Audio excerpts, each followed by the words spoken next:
Good afternoon and welcome to our UB Alumni Webinar Wednesday series. On behalf of the UB Alumni Association and the School of Management, we are delighted you are able to join us for today's presentation. My name is Christy Fields and I do oversee the Alumni Career Services program here at UB. Today I am honored to introduce you to Dr. Aditya Vedantam. Dr. Vedantam is the Assistant Professor in the Department of Operations Management and Strategy at the UB School of Management. His research focuses on sustainable and socially relevant operations with an emphasis on clean energy technology development, recycling, and reuse in supply chains. In today's webinar, you will learn ways in which managers can formulate effective business and supply chain strategies that lead to an actionable, proactive agenda for sustainability that not only ensures profitability for the firm, but also social and environmental responsibility.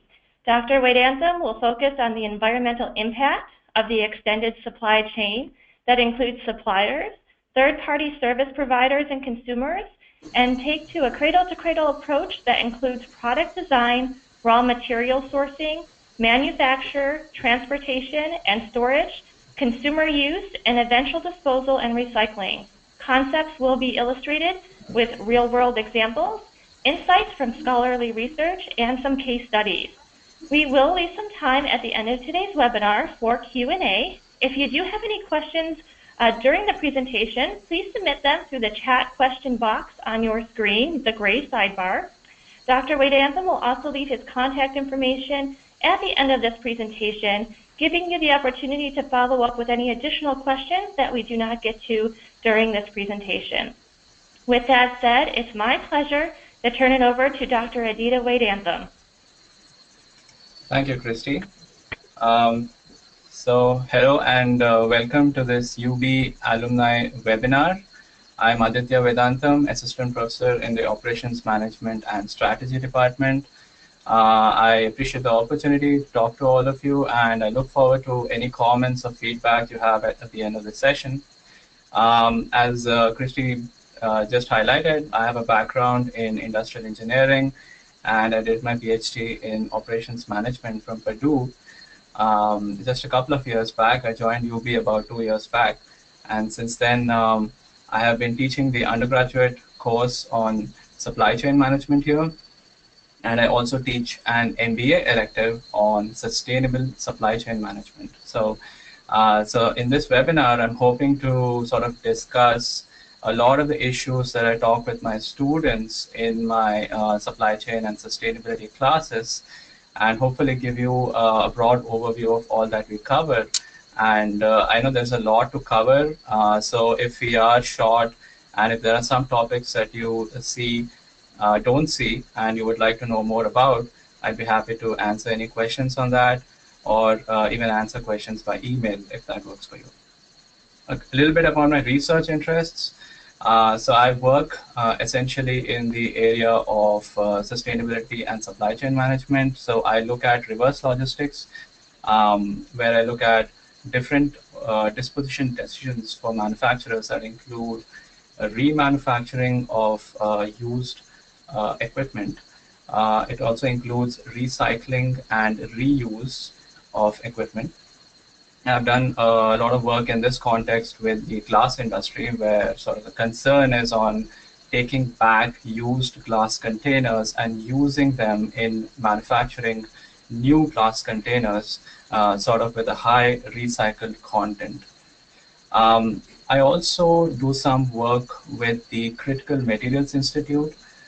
So to those of you who are unfamiliar with this term critical materials, these are materials that are there is a perceived shortage, for these materials because a lot of these critical materials, or also known as rare earth metals, are actually mined in China, and China has been known to place export quotas or embargoes on these materials.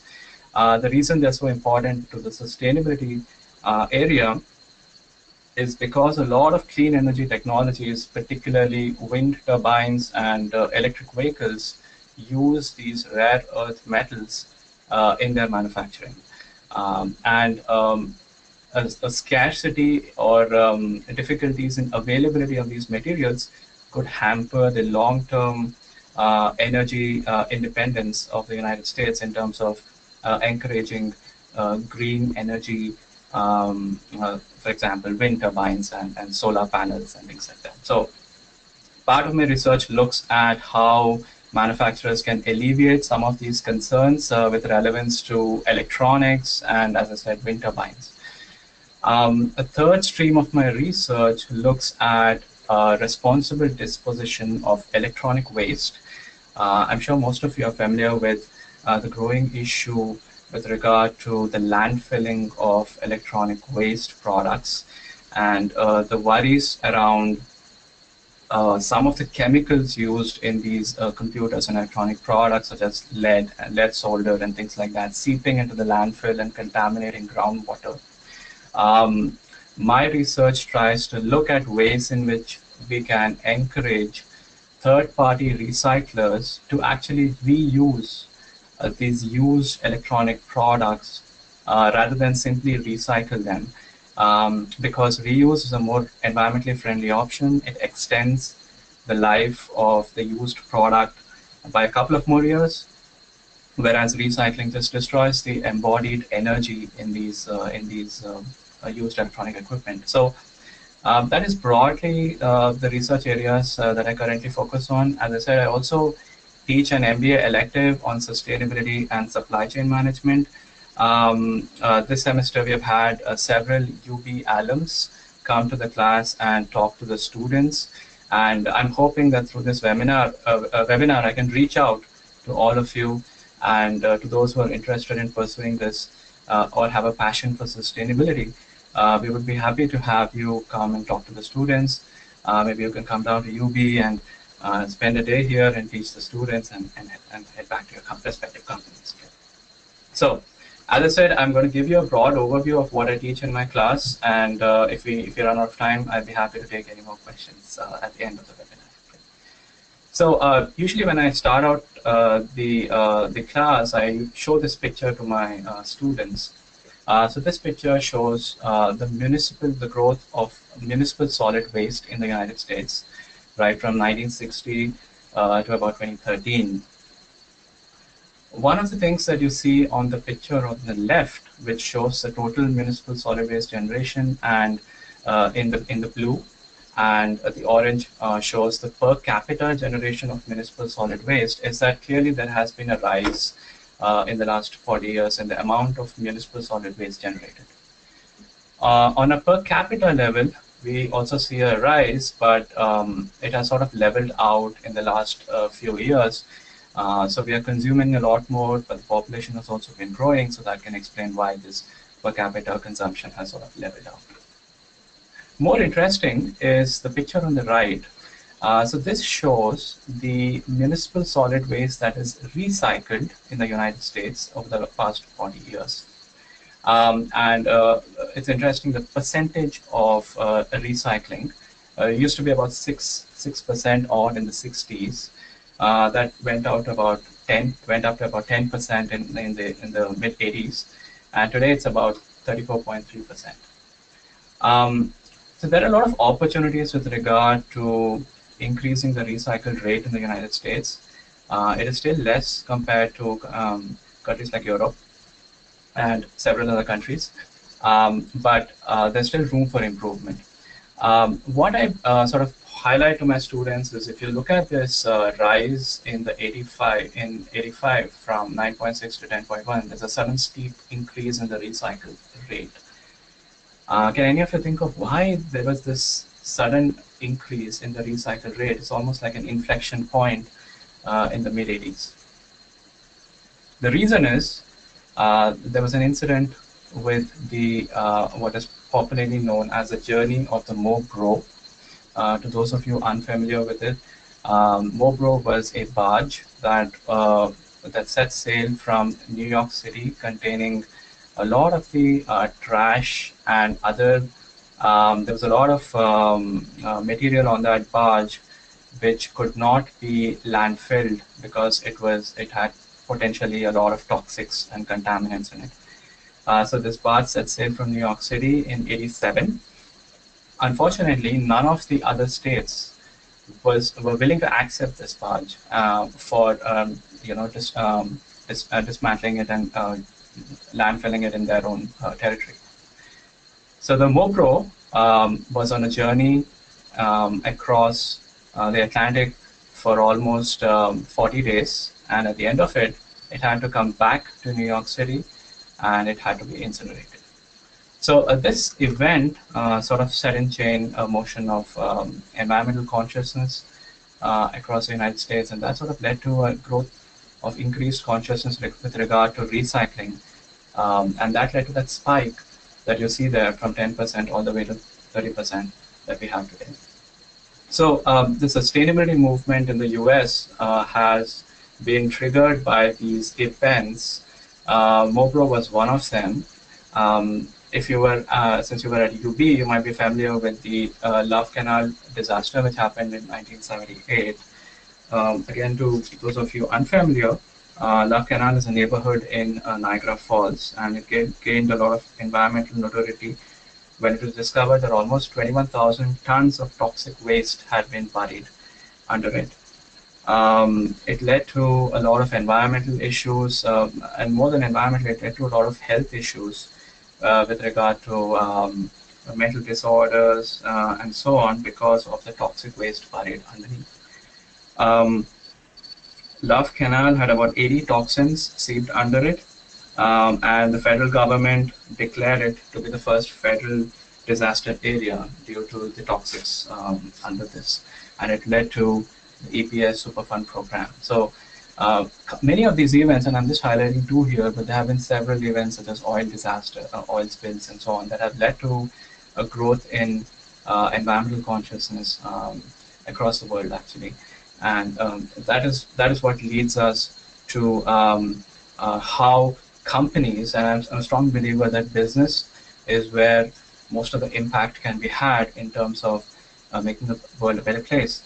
And what I teach my students is, and I'm sure most of you must be familiar with the triple bottom line approach that businesses could take, which is at the intersection of environmental performance, social performance, and economic performance.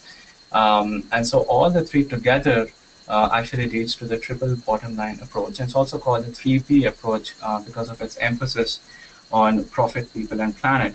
Profit because a sustainable operation has to be profitable.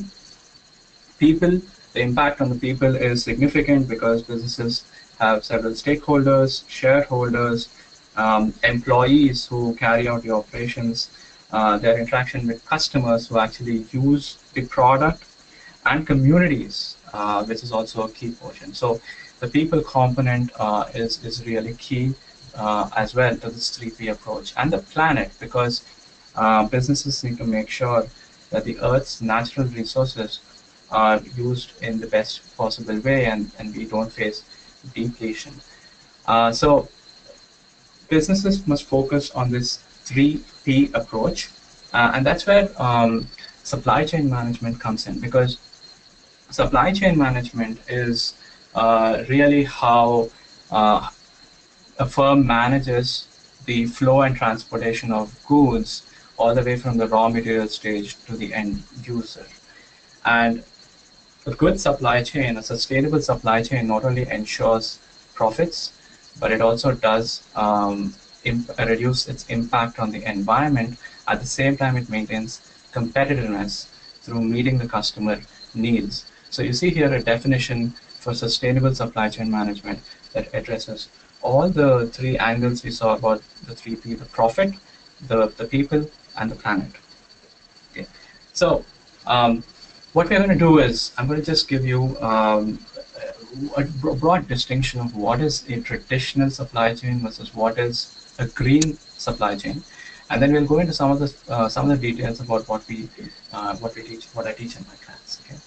So a conventional supply chain is what is shown here. It's also called a forward supply chain, and this is a supply chain that we have been focused on for the last 40 years, 50 years or so, which starts from really the company's economic goals, design of products, and then sourcing raw material, transporting that raw material to the manufacturing plant, um, doing some sort of a manufacturing assembly, transporting it to a distribution center from where it reaches customers.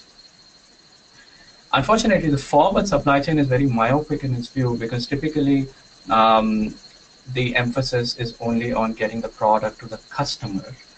And so you see here that a forward supply chain would probably landfill or just incinerate the used products that come back from the customer. At the same time, there is really not a lot of emphasis placed on the waste which is discharged into the environment in all these stages, raw material manufacturing and distribution. And most of the waste, again, which is generated through processing, packaging, transportation, which includes chemical waste, it includes carbon emissions, and so on, and packaging waste is ended up landfilled. So the emphasis has been on how to manage the forward supply chain, and some of the considerations you see in the blue arrows are with regard to customer demand density, customer service levels, supply chain contracts that can ensure that the supply chain is coordinated. How do you maintain inventory, the right level of inventory, and minimize transportation costs? How do you protect the supply chain against disruptions and so on, right? And the sole objective, as you see, has been profit maximization, of course, maintaining customer service levels. A key drawback of this, just looking at the forward supply chain, is that if you look at the price of the final product, typically does not include the environmental cost. In other words, the environmental cost is not internalized in the product price that consumers pay for it. And so the product is landfilled, the price of the product really doesn't reflect that landfilling cost. So right about a couple of decades ago, researchers and industry started realizing there was a famous book that came out called The Ecology of Commerce, and I encourage you all to read it if you have the opportunity to do so, that focused on developing a green supply chain. And what is the green supply chain and what does it look like? You can see that the boxes in the pink are the same. They still have the same product design and the transport of product from a raw material stage to the consumption stage. But we have these green boxes here that say that, hey, instead of landfilling the product after consumption, is there any way to recover the residual value that is remaining in the product at end of life? Can you take the product back? And potentially there are a couple of operations, a number of operations that need to be done to take it back and make it usable in the new product. But really it's about, can you remanufacture it? Can you take some components, repair them and sort of use them in new products, or sell them in the market as a refurbished product? Can you recycle them? For example, glass bottles that get thrown away, can you take it back? Can you crush the glass, recover it as pellet, that is crushed glass, and can you use it back into manufacturing new glasses? So the reverse supply chain now starts becoming important when you think about greening your supply chain. And this is also what is called a closed loop supply chain.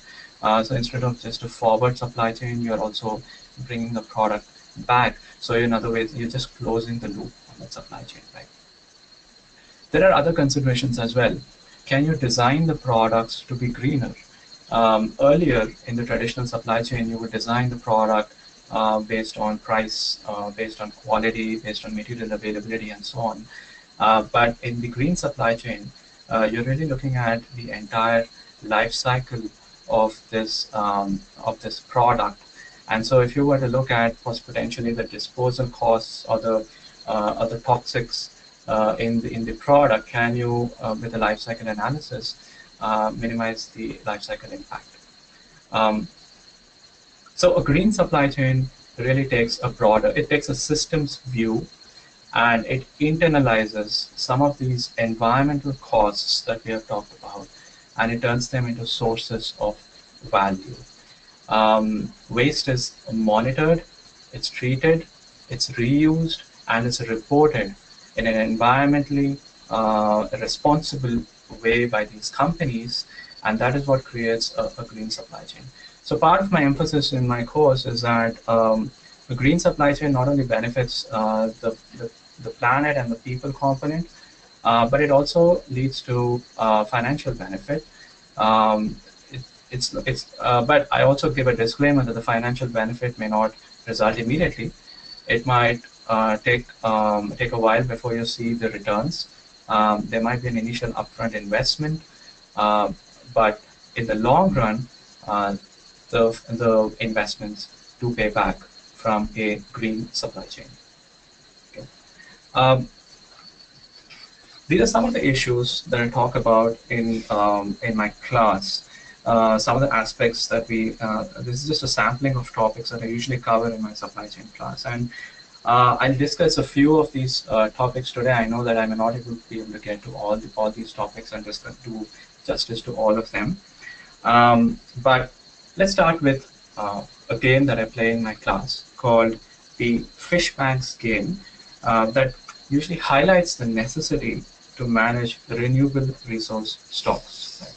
So Fish Banks is a renewable resource simulation that I play in my class. It's a multiplayer web-based simulation, and participants, usually students, they play the role of fishers as they manage a fishery that has a finite number of fish. Each team seeks to maximize their net worth, or in other words, the profit, as they compete against the other players in trying to derive the most economic value from this pool of fish that is finite.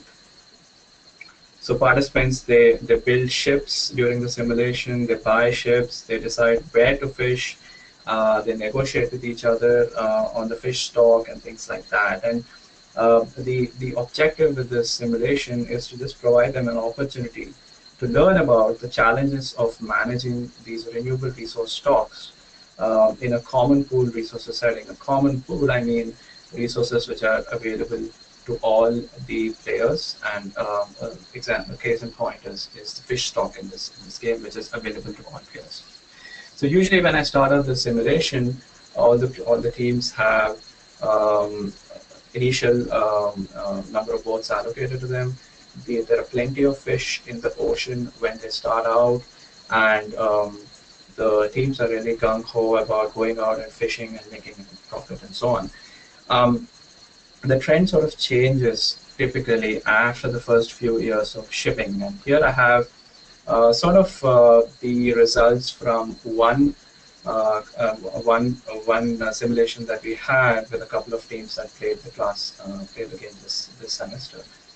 And on the top left, you see shown the fish stock in the ocean, and the ocean is divided into the coastal and the deep sea, and the deep sea has more amount of fish than the coast. And you can see that by year 4, the players have almost extinguished or year 5, they've almost extinguished the stock of fish in the sea. There's a huge buildup of fleet sizes. So you can see that on the top right.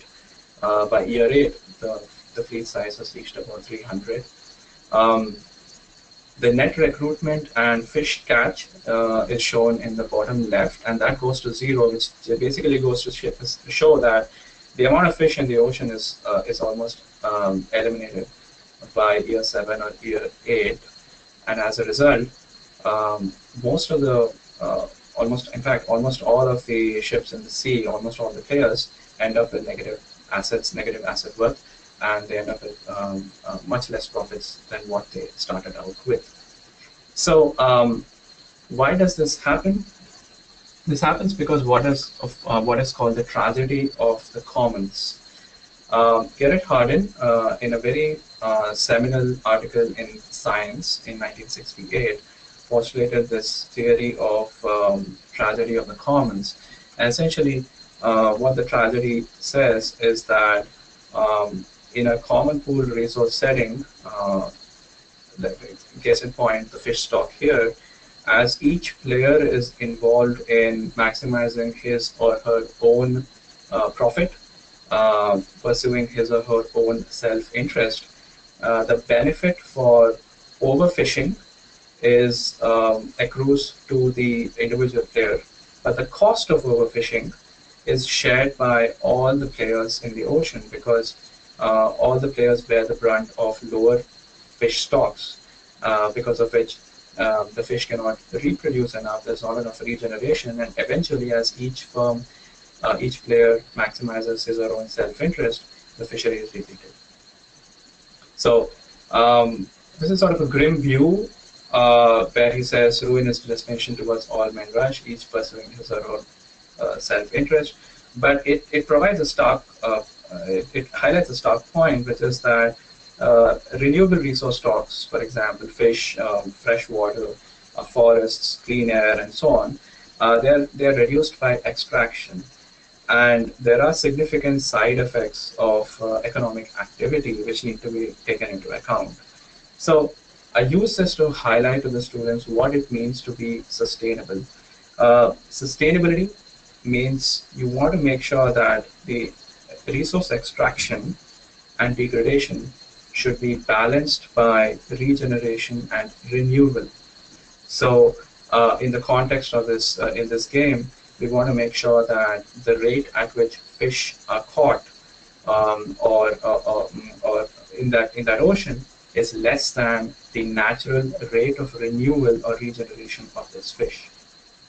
The same goes for a forestry setting. The rate at which you harvest the trees should be less than the rate at which you plant or you grow new trees. Same goes for the climate. The rate at which we generate greenhouse gas or carbon dioxide emissions should be less than the rate at which this greenhouse gases or carbon dioxide are absorbed by the atmosphere, right? And one of the things that comes out is that if you overshoot these natural barriers, it leads to eventual collapse of that resource stock. So it's important to understand the dynamics of resource extraction and regeneration to prevent collapse. So with this as a backdrop, I try to highlight to the students why it's important to think about sustainability and why it's important to look at the supply chain. And then I focus on different aspects of the supply chain and how the business can reduce resource extraction or at least optimize resource extraction so as to balance it with the natural regeneration rate.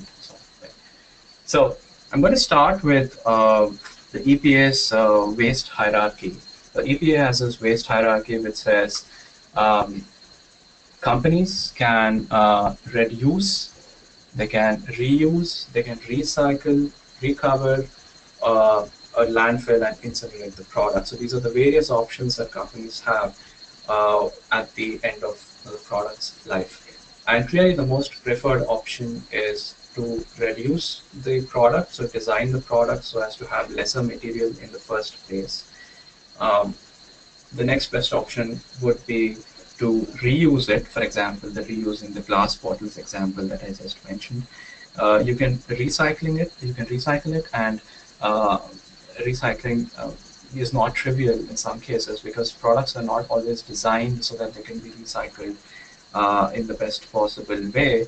For example, we talked about a company called Tetra Pak in our class that manufactures these aseptic cartons which have multiple layers of materials in that carton. I talk about that more as we go further in the webinar. It's very hard to take them apart.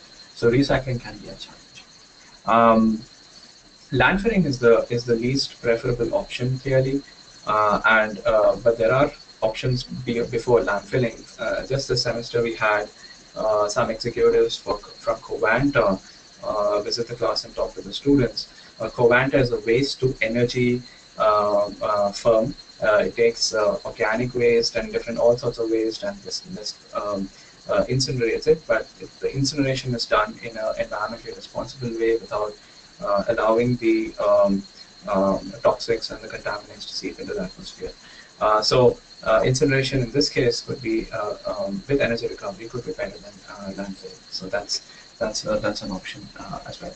So I'm going to first look at these in the order that is presented here. So I'm going to look at reverse logistics first. So just taking product back, and then we are going to look at different stages in the supply chain and what companies can do to reduce the environmental impact of these different stages. Right? So all of you are familiar with reverse logistics and why where reverse logistics comes into play. A very good example is commercial returns. In the United States, most companies have a 90-day return policy. So no questions asked, hassle-free, just return the product within 90 days. This could include electronic products or any of the other type of products. And for manufacturers, there are several decisions to make once these products are returned. Do we reuse the product as it is? Do we refurbish the product? That is to say, do we take out components in it and use it in manufacturing new products? Do we just recycle the product into its constituent elements, or do we just salvage it? Right. So the question is, how do you design the reverse supply chain so as to minimize the cost as much as possible? And clearly, designing the reverse supply chain will also encourage the firm to take back as much product as possible, and thereby reducing them or going to the landfill. So there are 5 key processes that I teach my students in the reverse supply chain, and these involve acquiring the product, so the product acquisition activity, reverse logistics, which is actually taking the product from the retailer back to your distribution center, where you sort of take these components apart and then use it in new products or refurbished products. There is a inspection and disposition phase, which becomes important and which is not present in the forward supply chain for the used products. And then there is remanufacturing, so which is again related to taking apart these used components and using them in new components. Marketing is a big challenge in the reverse supply chain as well. Some firms, for example, would not market the refurbished product because they fear it would cannibalize the sales of their new products. So for such firms, there are options such as remarketing it in the secondary market and sort of having a strategy which differentiates the green product from the non-green product. Right? So there are several challenges in the reverse supply chain, including how do you take the product back? So what price do you pay? Companies such as Gazelle offer trade-in rebates for used phones, so that could potentially represent a good source for companies to get their used phones back. Challenges include variability in the product mix. How do you deal with the varying conditions under which products come back, the different volumes under which they come back, over which firms typically don't have much control. It requires careful handling and packaging, which is typically more complex than the forward supply chain. There is a significant grading activity that is involved and uses technology to make sure that you get the condition of the returning unit as accurately as possible. And the question of where do you disassemble it? Do you have a centralized disassembly location, or do you do it in various locations across the plant or across the company? Inventory management and marketing these remanufactured goods poses a challenge. A key insight in the reverse supply chain is what is called the marginal value of time, and that is much more of much higher importance than in the forward supply chain. The marginal value of time states that in the reverse supply chain, products lose value at a much higher rate than in the forward supply chain. Think about an iPhone 6 that comes out and it's returned by the consumers for an iPhone 7, maybe the next year. the iPhone 6 is going to lose value, and studies have shown that the loss in value is significant, can range from 1 to 5% per year, or even more. Um, and so the time value of returns becomes really important. So you need to be able to design the reverse supply chain so as to be able to take the products back in a very time-sensitive manner, and the making the disposition decision. So what do you do with it? Recycle it versus reuse it versus refurbish it as fast as possible. So this becomes a key challenge in the reverse supply chain. We have looked at, so this is essentially looking at modular products where you can sort of take the product back and disassemble it and so on, typically true of electronic products. But there is a reverse supply chain for recycling, and these include not non-discrete products such as glass bottles, plastic containers, and things like that, which is also a significant, managing the returns of which is a significant challenge by itself. But it differs from these products in some ways. In my class, I talk about these recyclability claims. So I'm sure you would have seen your glass bottle or your plastic packaging container or your paper packaging contain this recyclable symbol, which is like an arrow which is going circling into itself, which says that the bottle or the packaging is recyclable. Now, in my class, I emphasize the difference between different types of claims regarding recycling.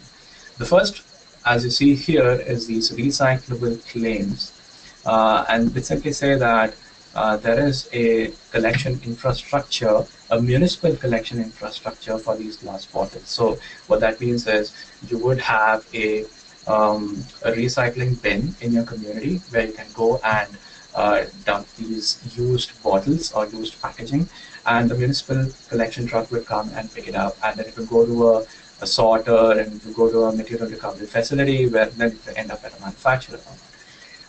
But the recyclable symbol does not necessarily mean that the product is recycled. It just means that there is an infrastructure out there that can take these bottles back. A better symbol is what is called the recycled content. So for the recycled content, you see on your on, let's say, your coffee cup says 30% post-consumer recycled content. Now that particular packaging has at least 30% recycled content, so you know for sure that the product you're buying contains recycled content. Whereas the recyclable symbol simply means that there is an infrastructure out there to collect it, but it does not necessarily mean that it's actually recycled.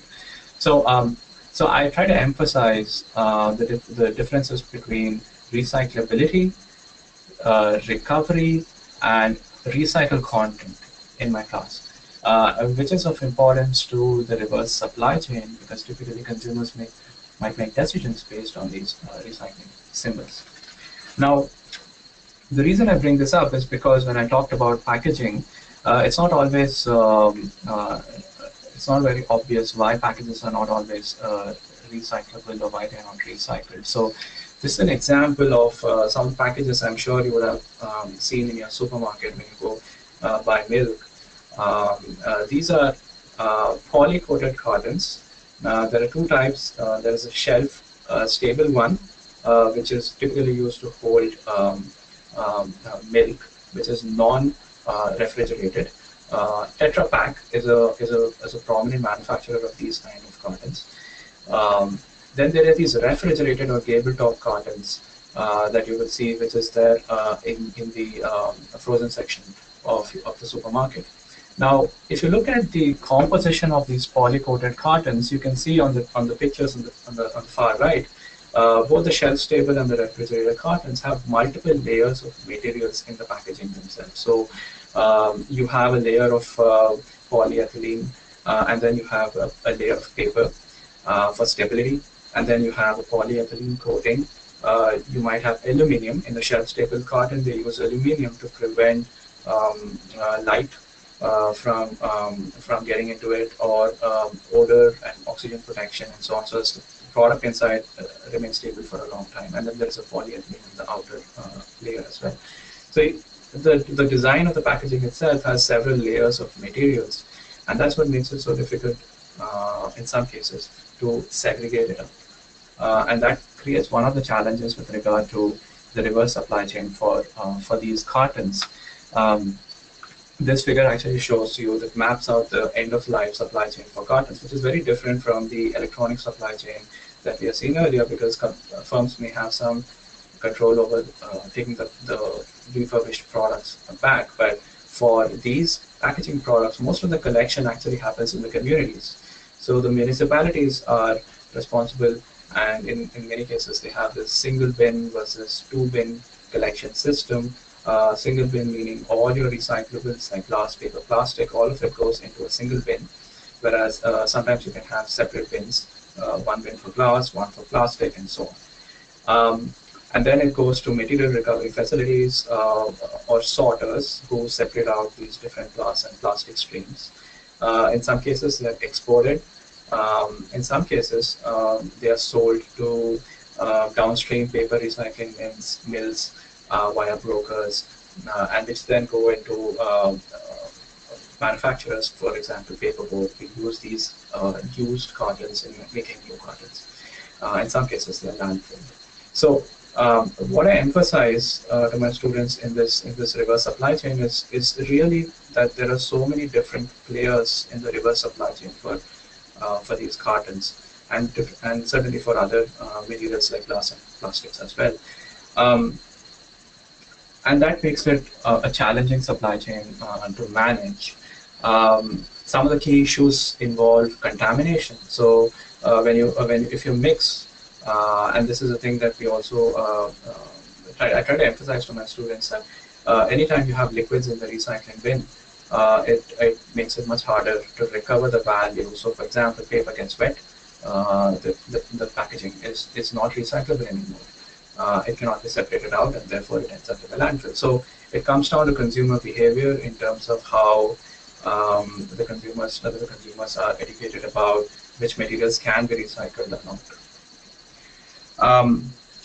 So I emphasize that it's important to study this reverse supply chain carefully, and typically these reverse supply chains are stuck in this low volume, low value, low quality trap. So what that means is you might have materials that have, for example, the cartons which I showed you earlier, they're stuck in this low value trap because it's very hard for the brokers to separate out the valuable stuff from the non-valuable stuff, because it's all mixed in.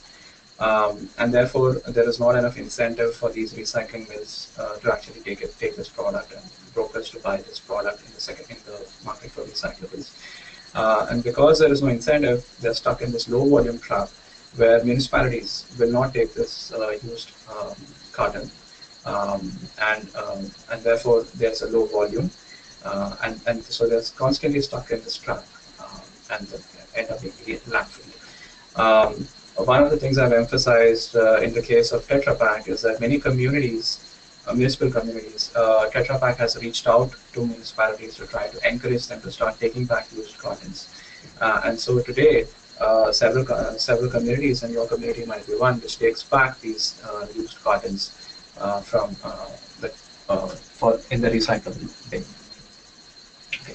So in the journey of a company being sustainable, the first step is trying to look at the reverse supply chain and trying to see how your reverse supply chain is structured and what you can do to take back this used product. And oftentimes this is not voluntary. It's not always economic benefit. It's sometimes environmental regulation that forces companies to take this product back. And so a good example is the e-waste law in Europe, and which is now implemented in 10 states in the United States, which says that the government sets certain collection and recovery targets for used electronic products, and the manufacturer has to bear the burden for collection and eventual reuse or recycling of these products. So it could be an economic benefit, or it could be regulation, which is which could cause you to look at the reverse supply chain carefully and see how you can take the products back. In addition to taking products back and looking at the reverse supply chain, you want to make sure that the company does an LCA or a life cycle analysis on the product to make sure that you understand the environmental impacts at different stages of the product's life cycle. The LCA is what is called a cradle-to-grave analysis. Cradle from the raw material extraction to grave, which is end of life disposal, and it's better than the cradle to gate analysis, which just looks at raw material extraction all the way to distribution, but doesn't focus on the consumer use or the end of life disposal. For example, companies that have benefited from this LC analysis that help them make better decisions from an environmental standpoint. Unilever, for example, which did an LCA on its cleaning products, and then it found that most of the energy use in the supply chain was not actually in the manufacturing or transportation or distribution, but in fact it was in the consumer use phase, which is related to laundry and the high energy use during the washing and the drying phase. And so Unilever came out with this cold water detergent, and so one that uses much less energy during the consumer use phase. Okay, and there are several such examples which I talk about. I talk about one more example in a moment, but broadly, the LCA is a time commitment. It takes a number of it takes a significant amount of time to get an LCA done for your entire end-to-end supply chain. There are specialized software available for doing an LCA. The key thing to remember with an LCA is availability of data, and so data collection can take a significant amount of time. So in my class, I highlight different phases of an LCA and at different considerations, and you can see some of them on the left there with regard to level of specificity, how do you determine the functional unit, and so on, allocation decisions and so on. Right? But typically in LCA is like the first step you want to do to make sure you understand the impact of environmental impact across the supply chain. I said I would mention an example. So Patagonia is a good example of that as well. So they did an LCA for their clothing lines, and they were trying to compare these 4 fibers that they had used in the products: polyester, nylon, cotton, and wool. They were typically focusing that their clothing was typically made from polyester and nylon, which are petroleum based, and so they wanted to understand the benefit they can have from moving to a cotton-based fiber. But the surprising finding here was that natural fibers were not always environmentally better. This is primarily because of the high pesticide use in cotton farming, and therefore they worked with the farmers trying to lower the environmental impact, and this was motivated by the LCA. The part of the LCA is measuring the carbon footprint, and there are different ways of measuring the carbon footprint, which I highlight in my class. There are 3 types: Scope 1 and Scope 3, Scope 2 and Scope 3 carbon emissions. The key thing I try to highlight to my students is that Scope 3 emissions. So Scope 1 emissions are those which are direct carbon emissions. So example, those produced during the manufacturing or transportation of product in company vehicles that is owned by that particular company. Scope 2 is indirect. So let's say you purchase electricity and this electricity is produced using a mix of coal and several other, maybe some renewables, and there is a carbon impact of producing this electricity by burning the coal, and so that comes under Scope 2. Whereas Scope 3 is all indirect emissions. This is because of your suppliers emitting carbon, which is not directly reflected in your emissions, but it's still embodied in the product that you purchase from your suppliers. It could involve consumers and the product used by consumers. So the majority of emissions in the supply chain are typically scope 3. McKinsey recently came out with a report that said 90% of emissions in the supply chain are scope 3, that is, they're emanating from suppliers. And so that brings up a key question on how do you encourage suppliers to share or disclose their scope 3 emissions. And there are some insights on that with regard to focusing on the tier 1 suppliers that you have more closer contact with and trying to get more information. Auditing these suppliers versus imposing penalties on non-disclosure of their carbon emissions. It's becoming more and more important to map your supply chain. Supply chain transparency is becoming key. So here we see that most firms do not actually reveal their scope 3 emissions, which is contained in the use of the sold products. The percentage of companies is about 30%, which have the majority of the emissions captured in scope 3. There's several ways of measuring carbon footprint, ranging from direct measurement to doing an indirect calculation, energy-based calculations typically. You could also do activity-based calculations, so just derive the carbon emissions from the activity information. Or you can do a mini LCA, what is called an economic input-output life cycle analysis, to arrive at the carbon emissions. When we talk about carbon emissions, I usually show my students the total greenhouse gas emissions by economic sector in the United States. And here you can see that a majority of the carbon emissions are caught up in transportation and electricity use. About 21% are through manufacturing, and the rest of it is in agriculture and residential. So transportation is the key in terms of one of the key places where carbon emissions can be significantly reduced. So then I take my students through different stages in the supply chain and how carbon emissions and other environmental impact can be reduced in each of these phases. On the transportation side, there was a very popular article that came out about 2 decades back. The author looked at the carbon emissions embodied in a strawberry yogurt can, and they found that something as innocuous as a can of strawberry yogurt had very high carbon emissions because the strawberries were sourced from farmers located significant distances away. And so that sort of this was a study done in Germany in the 90s, and this sort of brought about the importance of looking at transportation as one of the sources of carbon emissions. Right?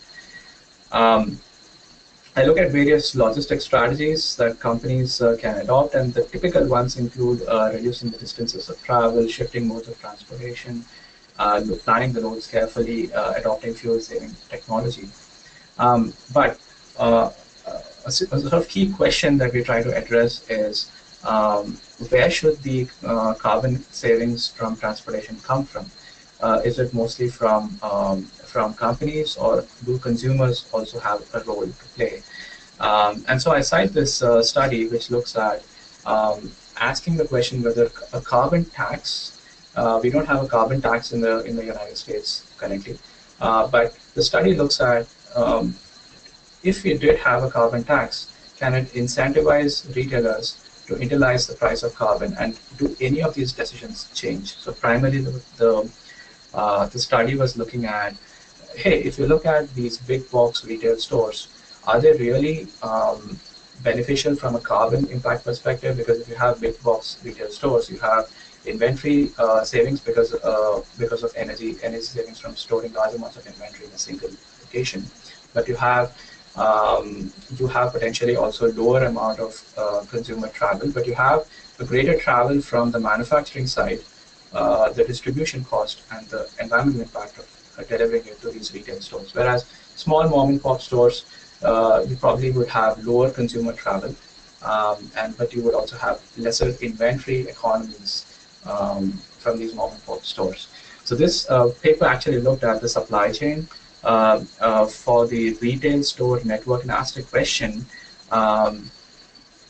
looking at the inbound replenishments, the final mile, and the store replenishments. Does a carbon tax actually work in reducing or changing the retailers' decisions with regard to how close to the customers to locate the stores or not. And surprisingly, what they find is that the carbon price has to be really high. It has to be more than 1,000 metric ton carbon dioxide equivalent to lead to any substantial reduction in the retailer's supply chain emissions. The current current carbon price is typically pegged around 100 to 200 metric tons carbon dioxide equivalent. Um, but what the study says is that even if you had a very high price on the carbon, you would not see a significant reduction. So where does the emission reduction really come from? So the study did look at whether it came from the consumers, whether it came from truck fuel efficiency, or whether it came from the use of electricity at a retailer's location, and found surprisingly that most of the fuel efficiency improvements actually can come from consumers. So they predicted that about 35.6% of emissions reduction can come from switching consumers to using more efficient vehicles, and that's the motivation for the US CAFE regulation, which corporate average fuel economy regulation, which requires auto manufacturers to go up to 54.5 miles per gallon on an average across the vehicle fleet by 2025. Not a lot of improvement can come from doubling truck fuel efficiency. The reason is most third-party logistics trucking is already very efficient in terms of fuel mileage. They're at about 8 miles to the gallon, as opposed to passenger vehicles, which are about 20 to 25 miles to the gallon. So most of the savings can really come from incentivizing consumers to adopt greener vehicles. Increasing the mix of green or renewable sources of electricity. So I think this is also the next best source for reducing emissions. This is pointed out by this study. At UB, there has been an adoption of several LEED standards. We have LEED buildings at UB. The Grainer Hall and the Davis Hall are LEED certified. So in the class, we go through what are the benefits and disadvantages of going to these green building standards. Typically, what we find is the green buildings, based on the report that you see below, they incur a green premium but a lower life cycle cost. And so this is exactly the point I was talking with regard to the financial benefit of green investments that they pay back over the long run. With green buildings, it's the financial benefits are not always easier to quantify. Most of the benefits could come from worker productivity or health benefits, which are not always very trivial to quantify. But studies would need to be done to accurately quantify this. We also talk about the differences of process versus performance standards. So process standards like LEED have a checklist of various initiatives that the green building can adopt, whereas a performance standard would be rating the building based on the observed reductions in energy use, as opposed to just a laundry list of various green building initiatives. So we look at the benefits and the disadvantages of either. I want to talk briefly about the design phase. So product design is a key, and this is what you see here is the mirror chair by a company called Herman Miller that has adopted what is called the cradle-to-cradle design protocol and designed this mirror chair, which was rated the top 10 green building product. It received several environmental awards and so on. So what goes behind offering this green chair is the cradle-to-cradle design protocol, and the broad idea is as follows. The conventional environmental wisdom is use the raw material and at end of life just dispose of that raw material, whereas what the cradle-to-cradle design protocol mentions is try to create what are called biological and technical loops. So what that says is if you were to use a material in your product, that when it comes back can be used in a new product, that creates what is called a technical loop. On the other hand, if you use a material in a product that when it is landfilled, biodegrades naturally in a landfill, that will create a biological loop. What this does is, if you can design a product following this C2C design protocol, firms don't need to worry about minimizing end-of-life disposal. Instead, they could focus on improving the sales of the product, which is traditionally what is done in forward supply chains, without worry about the environment, because the more you sell, the more more of the technical nutrients and biological nutrients that are returned back to the earth, and therefore that creates a closed loop system.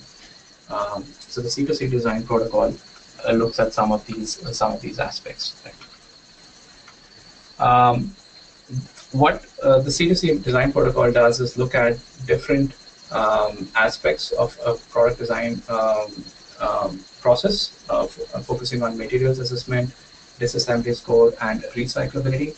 So in the materials assessment phase, the firm would survey suppliers to get a list of chemicals which are used in the product, and this typically happens to be the harder phase, because suppliers are very not always quite reluctant to reveal the constituent element information, and then sort of rank it as green elements or green constituents versus red, which are harmful to the environment.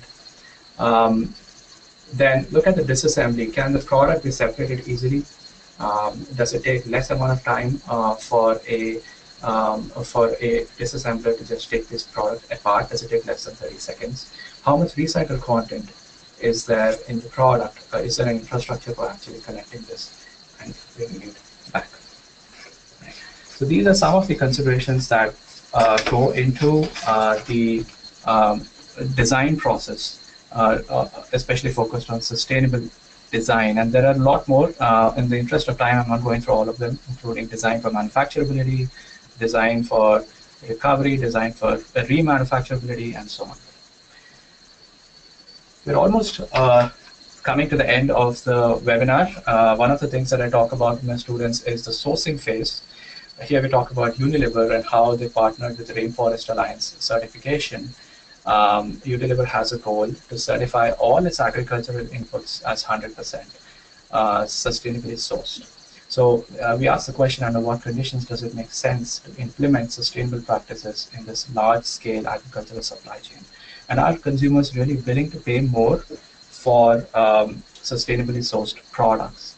For many firms, there is value in working with the farmers to make sure that their agricultural inputs are sourced sustainably. Unilever derives value through by bettering the by lowering the environmental impact in the agricultural phase, by minimizing soil degradation and so on, to ensure a long-term future supply of its tea. And so, therefore, doing that helps it also guarantee its future economic impact by ensuring a stable supply of tea. And one of the ways Unilever does this is through this Rainforest Alliance certification. And these are just some of the practices that are done in the Rainforest Alliance certification to make sure that farmers are using sustainable agricultural practices as opposed to using excessive pesticides and non-sustainable practices. We also talk about different supply chains for certified versus non-certified products. So in the case of forest products, we have different environmental labels. Prominent ones are Forest Stewardship Council FSC certification versus SFI, Sustainable Forestry Initiative. And we talk about the supply chain for these different certifications. The key difference being, for a certified product such as which is FSC certified, there is a requirement to keep the certified product segregated from the non-certified product in the transportation phase and in the lumber yard, where you need to make sure that anytime you have you're cutting certified wood, you need to make sure that the area is clear of non-certified wood before you actually start cutting the certified wood. So therefore, there is a cost to the supply chain in keeping the certified and non-certified products separately, and that creates one of the challenges. And there are several models in the supply chain literature that look at certified versus non-certified. Organic is another big thing. We talk about organic. There are different labels. 100% organic means every ingredient is organic, whereas if a label says just simply organic, it means a minimum of 95% is organic. Made with organic labels say that there's a particular component which is organic. So um, one of the things that we talk about in the course is the low volume of organic in the United States. So currently, less than 1% of all farming in the United States is organic, and therefore that creates a supply chain challenge in how do you source enough organic, and it also creates a demand side issue with regard to whether consumers are really willing to pay for organic products. I was talking about certified and non-certified. There's several chain of custody models in supply chains, and I'll just briefly illustrate them. You could employ what is called an identity preservation model, in which case you keep the certified and the non-certified products separate in the supply chain in every stage. There is what is called the segregation model, where you can mix some of these certified raw materials, as long as you know that all of them are certified, in a manufacturing plant, or let's say you can do some mixing, but it's still restricted. You can also follow what is called a mass balance approach. So here, for example, you keep a track of how much certified product your firm is sourcing versus non-certified, and you need to ensure that when you make a claim on your product, say it contains 33% certified product, that the ratio of certified versus non-certified in your end-use products match what is being sourced. So you just need to ensure that there's a mass balance, and this is typically a much cheaper approach, a cost-effective approach compared to the identity preservation and segregation models.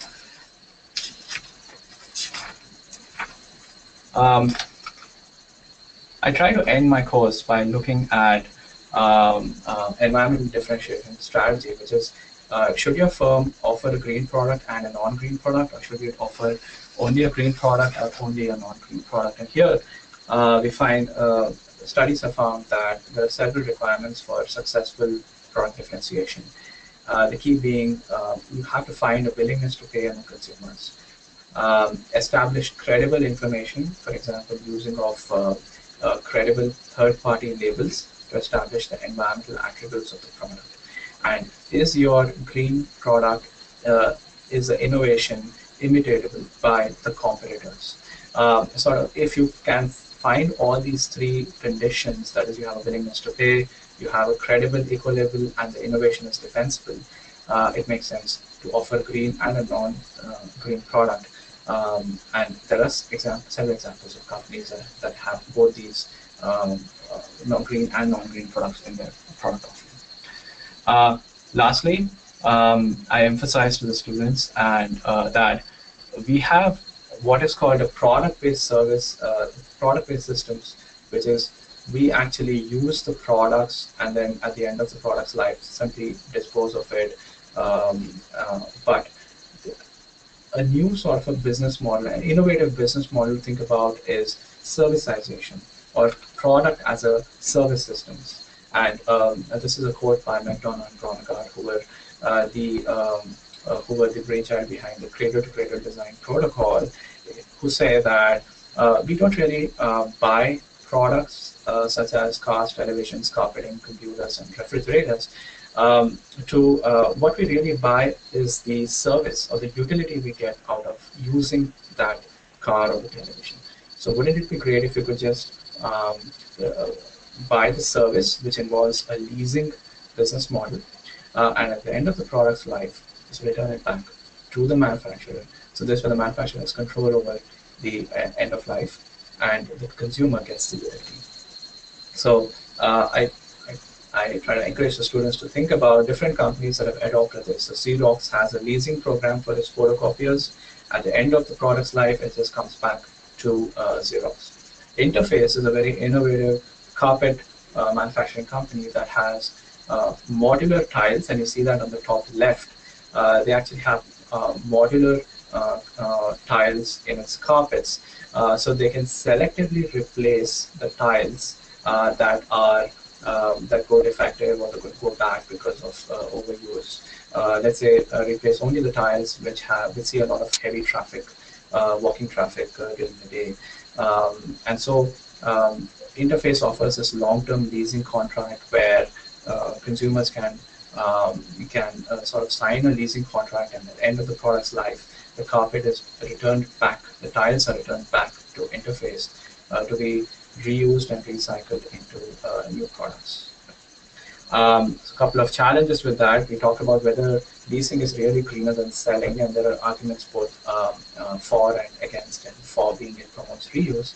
But then there are concerns with regard to what is the manufacturer's design decision with regard to the life of the product that you're manufacturing. Would consumers really value the leasing contract if they cannot resell it in the secondary market? Probably that's an open question as well. And lack of ownership among users, which might lead to overuse, or it might lead to less efficient use from the consumer's standpoint. Finally, the last word is that in theory, there are a lot of things that you can do in the supply chain, but really the first step is to adopt an environmental management system. So this is a study which is cited here, which was done about 10 years back, that surveyed about more than 200 manufacturing plants. A majority of them had or were considering adopting environmental management systems, and typically these were the companies that had the largest amount of employees, where the employees were motivated by the corporate goals and environmental commitment of the leadership. And these were companies that were also highly innovative. They were highly likely to cite their environmental performance improvements, and saw also financial return and being better able to manage environmental risk. Right? So this is sort of what I wanted to talk about in today's class. I know I have gone a little bit over my time limit, but hopefully this was interesting and hopefully useful to you. If there are some topics that you would like me to talk about more, I'd be happy to do that in the Q&A session. Here you have my contact information here. Please feel free to email me your questions, or if you have time, I'd be happy to take any questions now. Excellent. Thank you so much, Dr. Vedantam. Really appreciate you sharing all of these interesting topics, for sharing your expertise and research with us. We're so grateful for the time you spent with our alumni today. Wanted to just let everyone know Dr. Vedantam did leave his email address on the final screen. If you do have any questions and follow-up, please feel free to reach out to him, and he is happy to continue the conversation and answer any questions. So just on behalf of the UB Alumni Association and the School of Management, I would like to thank Dr. Vedantam for sharing his time, knowledge, and expertise. We have recorded this webinar. We will send it to you all within the next 24 hours.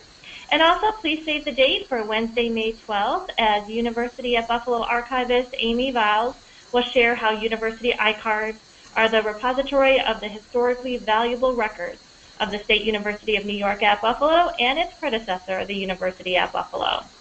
In addition, we do have some upcoming webinars in the months of May and June on the following topics: generations in the workplace, venture debt. We'll talk about due diligence for business, plus some Google Ninja tricks. We're going to talk a little bit more about the art of persuasion in sales and life. And also, a UB alumna is going to share her most recent book and talk a little bit more on the topic of professionalism. Thank you again for joining us, and we hope that you do enjoy the rest of your day.